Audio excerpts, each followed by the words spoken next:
one of the most important things that I do is to make sure our volunteers know that the most important thing is to come back safely. Shabbat morning, without any cars that's supposed to be there, and then a car accident with 50 cars. And unfortunately, hundreds of our volunteers, and even us over here, saw sights that we can't unsee.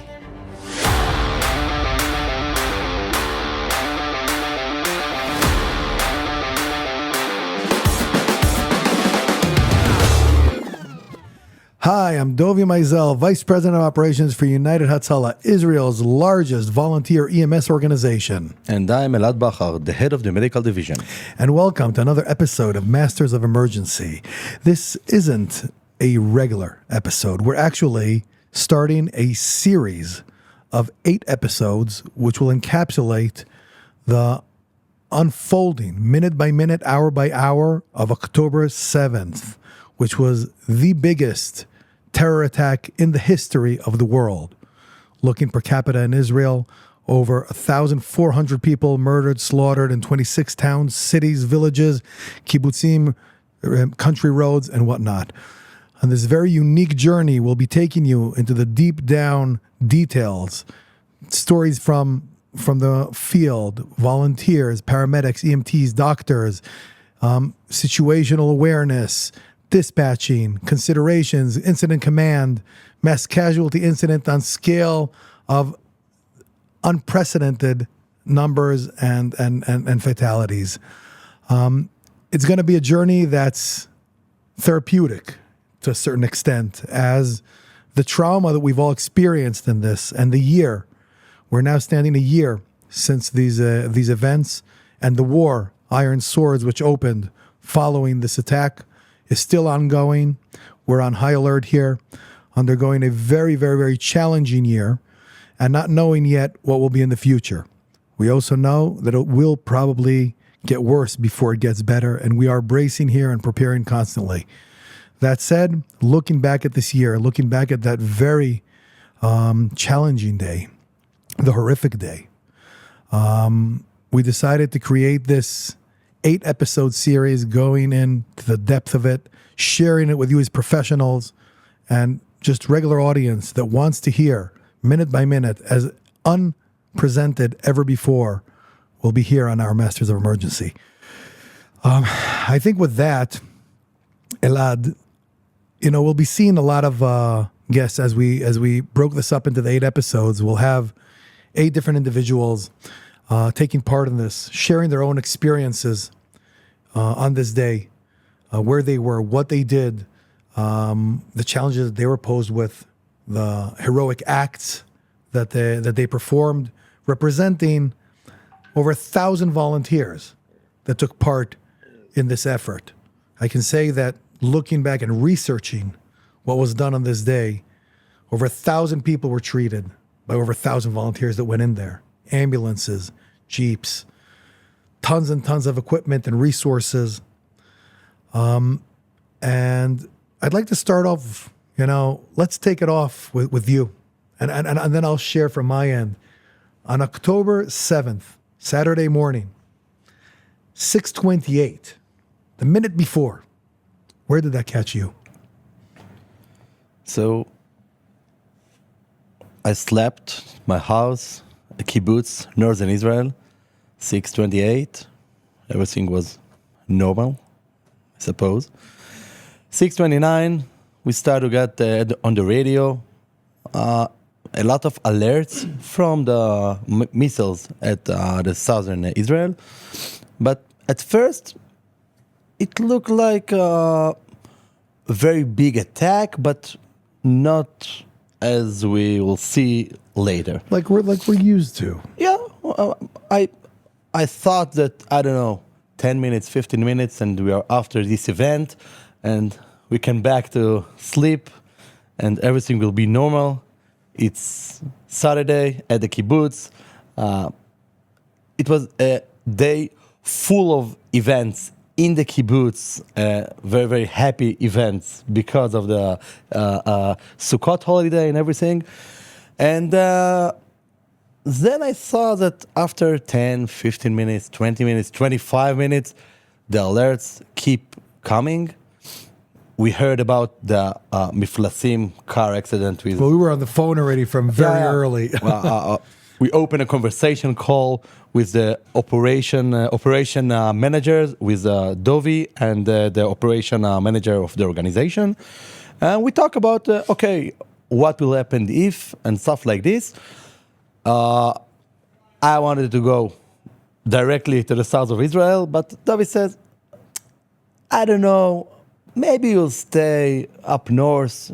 If something will happen north, so you'll be the manager there. Stay home, don't come yet. Okay, so I stayed home, but we see that it's not finished. And a lot of alerts, and we keep talking each other a lot. And then we start getting the calls of the gunshots everywhere. And I talked to the David, your deputy that came here, and we start to understand that they're shooting.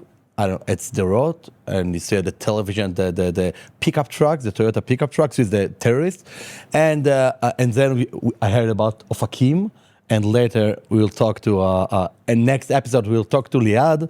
And I called Elad and said, Elad, there is a terrorist at Ofakim. Don't go out of your house. You'll hear at the next episode what happened. But it caught me. And that's what happened for me, 6:29, and at the first hour. But we are talking about an event that occurred, I don't know, I think we are talking about the first 36 hours of this event. 36 hours without any sleep. We were here, me and you, together. I know you tried to get away in the middle. You tried to get away in the middle. Right. I tried. But not to go home. I tried to go to the southern Israel to help there, but you thought that it will be better for me to be here with you, to take the big decisions, and really happy for it. But it was a very, very difficult 36 hours of a lot of tough decisions, a lot of thinking out of the box, a lot of visual that we get from the field, from our volunteers. And it's very, very difficult for a paramedic like me and you, that we are sit here at the operation center. We saw the pictures and the videos, and we can't put our hands on the victims. And it was, for me, it was very, very hard, and I know it was for you also. But if I look retrospective, I know that we saved a lot of life in this day. Our volunteers saved life, and we, as the commanders, knew what to do with all of our commanders and our volunteers to give them the right things to do. And I know that we do our best. Yes, absolutely. I mean, I think I even talk about this, and we probably will say it more than once, is that for the past 23 years, I've been going around saying that everybody knows where they were on 9/11. And I know that moving forward to the last day of my life, we will always know where we were on October 7th. And, well, for me, October 7th was supposed to be a very special day. It was supposed to be my youngest son's bar mitzvah. And we were by my parents, and we were, all excited the night before, the holiday, all set up for the big celebration. And at 6:29 in the morning, when the air raid siren started, so obviously, like you said, natural reaction is, we're used to this. I give it 15 minutes, 20 minutes, half an hour. This will blow away. Except it didn't. It didn't.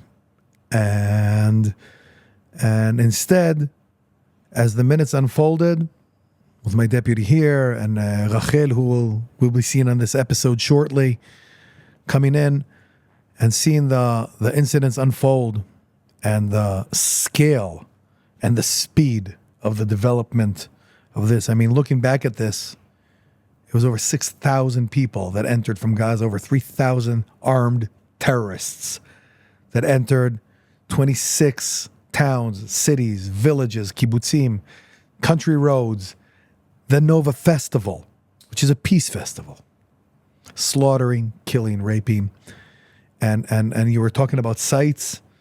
We'll be talking about this in the episodes to come, of how our ambulances and vehicles are all equipped with live cameras to transmit the dispatch here. And unfortunately, hundreds of our volunteers, and even us over here, saw sights that we can't unsee. Saw sights we can't unsee. And like you said, it's at least we know we really tried, and I know for a fact, and empirically looking at the numbers and the research that we did over the past year, on this day, we can say that hundreds and hundreds of lives were saved on this day because of so many reasons. Because of selflessness of volunteers going in, risking their lives, because of professionalism of volunteers knowing how to treat and what to do, because of thinking out of the box and not sticking to the textbook, because of bending the rules, bending the law, and doing what needed to be done in order to save lives. And if to circle back a second to where I was, so as things were unfolding, and I'm on the phone with you and David, my deputy, who was right here in the dispatch center behind me, I'm like standing, and I'm saying, well, wait, we got to do the bar mitzvah. We got to do the bar mitzvah. And in the meantime, whoever needed was here. We're deploying the teams, and we'll talk about all the details in the timeline. I mean, what we're literally going to do is we'll have a timeline from 6:29 in the morning and moving on for the next 36 hours with milestones throughout the day of everything that happened. And I don't think that on any platform or any show or anything was presented like will be shown here. And I'm at the house there, and I'm telling my wife, don't worry, this will go away and whatever. And eventually I understand it's not. 8:15. Air raid sirens are going off where I was in Efrat, which is just next to Jerusalem. So the synagogues the shuls are all emptied out. Anyone who serves in the army or in reserves immediately are jumping in the cars and starting to go to the bases. And I'm like, what about the bar mitzvah? And at a moment's thought, I said, whatever this is, on whatever scale, first of all, we have an amazing team of managers and commanders that can run the show. And this is a once in a lifetime. And I'll take a few more minutes. And I actually ran down. I took my brother-in-law. We ran down to the shul, the synagogue, grabbed the Torah, ran back up to the house. This is like a 7-8 minute run. Walk into the house, get a group of 10 men, my wife and my mother and everyone are in the kitchen right next to us there. We open the Torah there on the table. And I tell my son, you're going to read now. You're prepared for this half a year. I have an earpiece, a Bluetooth in one ear, and the radio in the other ear. I'm standing next to him. The radio's on going. I'm on the phone with you and David. And I'm telling him to start reading. And as he starts reading the first portion, another air raid siren. We all run to the shelter and to the stairwell because there wasn't room for everyone in the shelter. A few minutes later, come back, read another portion, then another air raid siren. It felt like war. It felt like war. It took about, in total, 10, 15 minutes to finish reading the 5 portions that he learned. And I said, kissed my wife goodbye and the kids, and I said, goodbye. That was it. And I walked out, got in the car. And on the way over here, I'm on the phone with you and David, and I'm listening, and the radio was on. And I'm listening to this, and I'm looking to the cars on the right and left of me, and everyone's religious. And this is a Saturday morning on a holiday. Everyone's in uniform. And I'm hearing on the radio, on the news, it's like low in the car, that terrorists have infiltrated many cities and towns in the south of Israel. Israel is under attack. And all I can think to myself is these are the stories that I was raised on of my father and mother of the Yom Kippur War in 1973, exactly 50 years before. And I pulled up over here. I walked in, and in this room where we're recording this podcast, we opened up the EOC. And for the next 36 hours, well, actually, we were here for the next 48 hours. We were here overseeing the biggest terror attack in Israeli, or the world's history, on civilian population by a terror organization. Not war. Not war.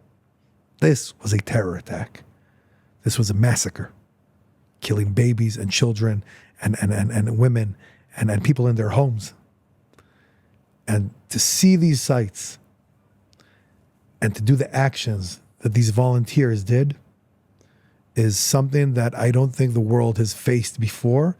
And we're humbled. I'm humbled that we have the opportunity to share in the next 8 episodes the unfolding of the 36 hours of October 7th. I think that our listeners, our viewers, whether professional, emergency management, emergency services, paramedics, first responders, or just any general audience that wants to get a deeper understanding from a human perspective and from a professional perspective what an attack like this looked like, join us for this special series of Masters of Emergency.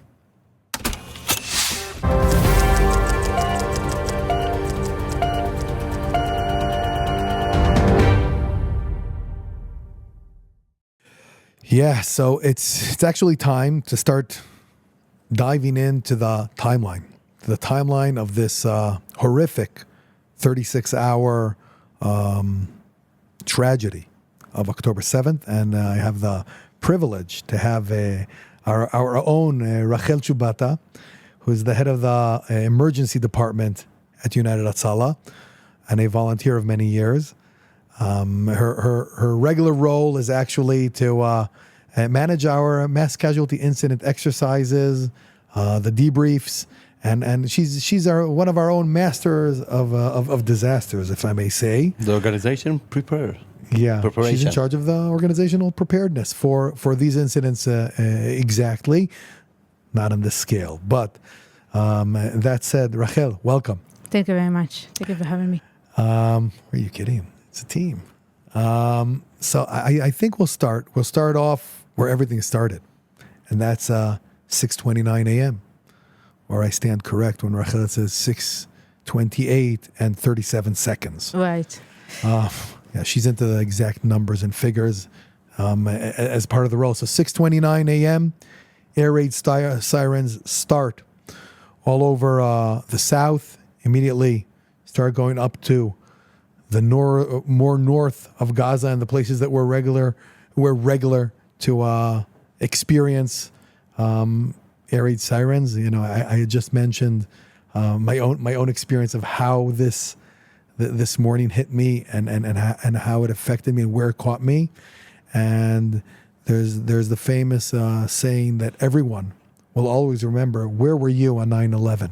And October 7th. And exactly. So for us it has become, everyone will remember. I mean, 9/11 was 23 years ago. October 7th was a year ago. Can't even believe it's already a year. Me neither. And I know for sure that for years, till my last day, we will remember where we were on October 7th. So 6:35, we're already getting reports of missiles making direct hits on a populated area in Rehovot, which is central Israel. At 6:42, direct hits in Ashkelon, which is north of Gaza, one of the bigger cities in Israel. And at 6:43, we're already starting to get reports of gunshots in Ofakim.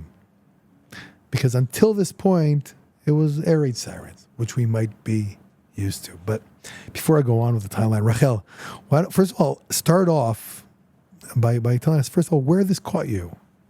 And you know, tell us the story of the first few minutes, and we'll go back and forth to try and get a better understanding, because you were basically together with my deputy, David Crispell, were my right and left hands on the ground here, literally minutes after the incident started. Take it away. That's right. So at 6:29, I woke up from all the sirens, and I understood that something is happening. I didn't really understood how big is it.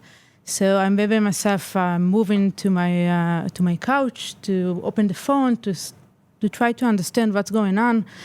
And then minutes go on, and I remember the first calls about gunshots in Ofakim, and then it went on to Sderot. And I remember a call saying... Wait, before the call, when did you actually leave your house? Because I remember saying and David, get yourselves moving and get to HQ. That's true.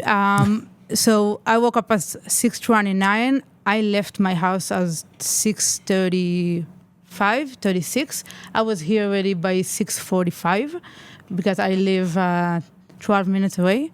And Shabbos morning, all the roads are open, so it's really easy to get here very fast.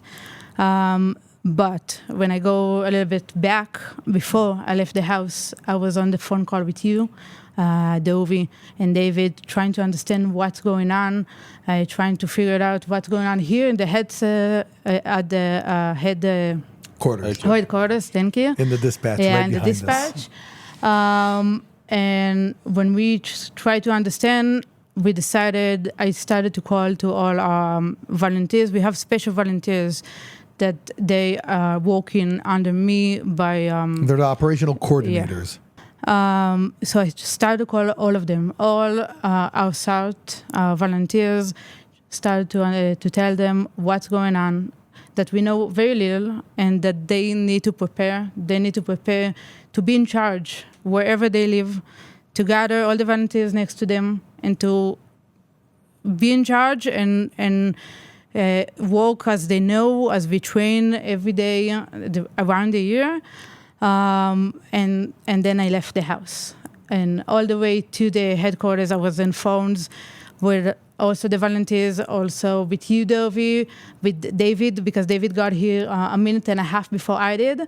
And then when I got here, I knew that there's a lot of rockets. I know there's a few gunshots. But when I got here to the dispatch center, I saw all our calls are going crazy. Like, we have so many calls that's going on and on and on and on, and everybody's saying and going on about their being shot, and we didn't understand. Yeah, 6:45 actually. As you walked in the door, we got the first notifications of a suspected infiltration of terrorists from the sea, towards Karmia. Yeah. And then that to was like, and it went on and on, and we understood that it's something else. It's a different scale. We never prepared for something as big as this. I remember the call of the dispatch center that they're saying there is a huge accident on road 232. Miflasim. Yeah, Miflasim. They're saying there's 10 cars and then 20 cars of an accident. I remember it's 6:20. It's next to a kibbutz. I'm from a kibbutz. Actually, 6:59.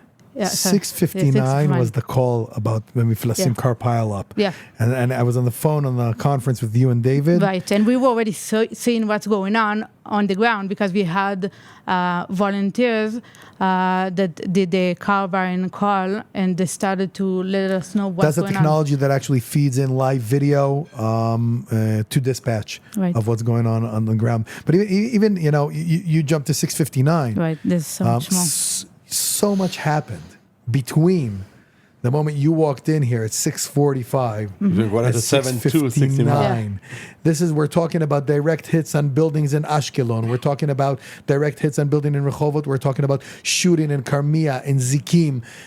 So much information is spilling in, and we're trying to create some sort of a understanding of what is going on. And another thing is that at 6:53, if you remember, Rachel, you were telling me actually that the app stopped working. Right.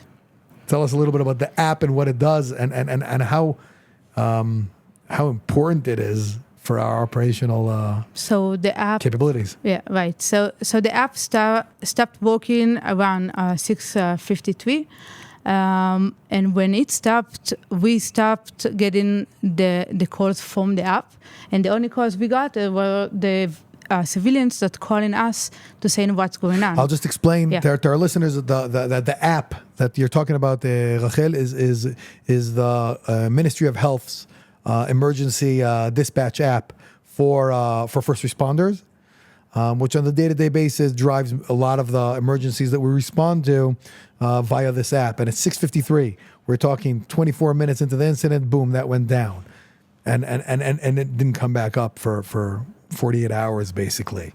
Right, and so when that went down, we understood that the only way we get calls, it's from civilians that start to call to our 1221 phone number. So they started to call immediately. When that went down, we started to get so many more calls, and that didn't stop. When we got those calls, and when we understood how big of an event that's going on, we brought a lot of workers here to the dispatch center to open more places to get the calls. We brought more volunteers to help with the calls, to try to understand and to try to give the most of the best response that we can get. So it was a lot of backup. Also, 6:55, I think, was also like you said, the big red flag was that the car accident in the something's wrong at 6:59. But at 6:55, what happened was a video started circulating From Zero. on social media, on our WhatsApp groups of the volunteers and it looked, we couldn't even understand if we're looking at something real. We're seeing a Toyota pickup truck with terrorists on it, on the back huge. with AK-47s, Kalashnikovs on the side of it, driving through Sderot. And we're like, is this real? Is this AI? I mean, what is this? Could this actually be happening? And then 4 minutes later was that call that we got about the Mefalasim car pile up. Right. I think that the listeners should understand that we got used to I don't know, missiles to Sderot and southern Israel, but terrorists with cars that went into one of the biggest cities at southern Israel, it's a few kilometers from the border, and it's a very, very huge and tall This is a wall that was built with over $100 billion. A wall that goes 100 meters into the ground and like 40 or 50 meters above ground. And it's something that was considered the barrier that can't be, the definition was the barrier that can't be crossed. And guess what? And then it happened. There is no barrier. There is no barrier that cannot be crossed. Yeah. So 7 o'clock in the morning, we're actually starting to receive notifications of injuries. Our volunteers are already touching victims of gunshots. Yeah.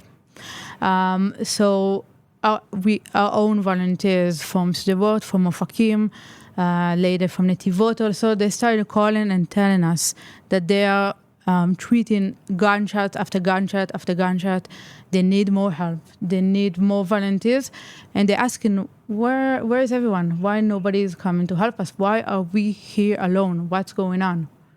And then we are here in the dispatch, trying to give them as much of vehicles that we can. We're sending vehicles and ambulances and as much volunteers as we can. But the distance is still big. It is, and that's why we had this gap that they had and needed to treat alone for this an hour or so until everybody came from the center. Yeah, so from Jerusalem. Sorry, Elad, go ahead. No, it's okay. I think that there was a lot of small events with the missiles to Rehovot and Sderot and Ashkelon and Karmia with the terrorists, but you didn't believe that it's real, and Sderot. And then this car accident at Miflasim Junction, a very, very, I don't know, It's a small kibbutz. rural area, Yeah. Shabbat morning, without any cars that's supposed to be there, and then a car accident with 50 cars. I don't know. And then reports. In And usual reports day, of so 50 many- cars are not going through this road. And then a minute later, were the reports already of gunshots. Right. And then we understood, okay, this is Something's big wrong. event. Yeah. we need to start, upping our game, Yeah. so to speak. And you, Rachel, started deploying.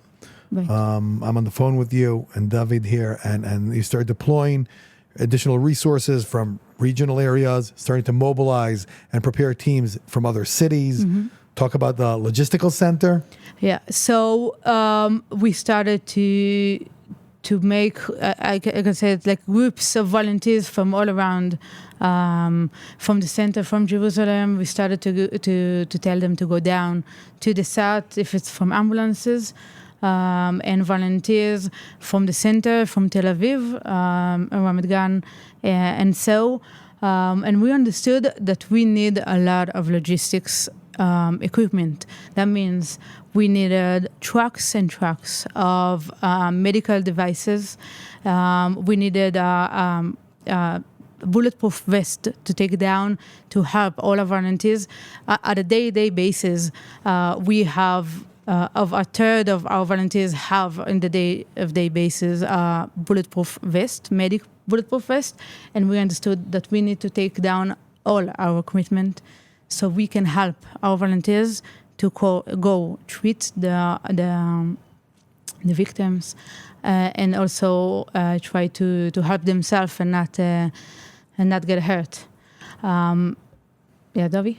Yeah, no, I'm just thinking. I'm looking at the timeline, and we're doing this, and thinking that it's 7:15. One of our volunteers, Dolev Yehoud, rest his soul, and may his memory be a blessing. He left his house, his wife, 9 months pregnant and 3 kids, in the shelter, and went out on his kibbutz in Nir Oz To help. to go out and save lives and protect his kibbutz. Unfortunately, he was killed. We thought he was kidnapped because it took months to identify, and just recently he was brought to burial in his kibbutz, and like many others, left their homes selflessly when knowing that there is battle going around them. We'll be talking about this throughout this day with Elad and with Linor and with Chezi and with everyone, bringing their own personal encounters, but understanding the risks that these people are taking to go out. But when we look at the map, I mean, we started creating our very initial heat map here was showing us already, like we're talking about different areas that are distant from each other, but yet we didn't have that, the full-blown picture of the 25 towns and villages. We didn't have that yet at this point. But we did already start creating. We understand that 232 there's something there. And we understand that in Sderot, our volunteers are already saying that they're being shot at. And Ofakim. And in Ofakim, Ofakim. and Ofakim Netivot, just started, exactly. Yeah. And now we're getting, by 7:18, we're getting already videos of terrorists on the street in Sderot by the police station.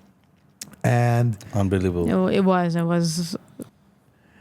And in retrospective, so try to share from your perspective, when we're looking really at the first minutes of this unfolding disaster, what goes through your head? I mean, besides my yelling in your ear, besides that, what goes through your head in the decision-making process of what do we put first? There's so much information pouring in. So as we spoke, or what I do in my daily base, one of the first thing and one of the most important thing that I do is to make sure our volunteers know that the most important thing is to come back safety. When they come back, when they go treat, if it's the basic case or the most horrific one, the first thing is to go be safe and come back. So when that started, I remember in my head saying, okay, safety is not going to be here. But what we are supposed to do, like, what am I supposed to do? I'm going to call people and tell them, go down and try to help people. But I also want them to be safe. That's the most important thing. So for me, yeah. I remember that when I got here, you told me I already sent a message, an SMS message to all of our volunteers that no one go inside. She sent it, I think, twice. I to did. all the volunteers. You know what? That was the right. That was the right I did. decision. That was for the this right time. For that moment. For that moment. For that because- moment, because I didn't. Because ultimately, we didn't know Right.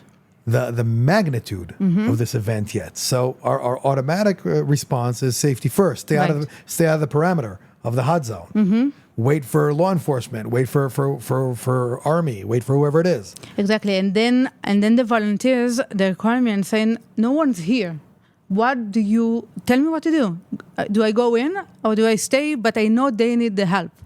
I think that's when I started. There was so many decisions that day, that morning.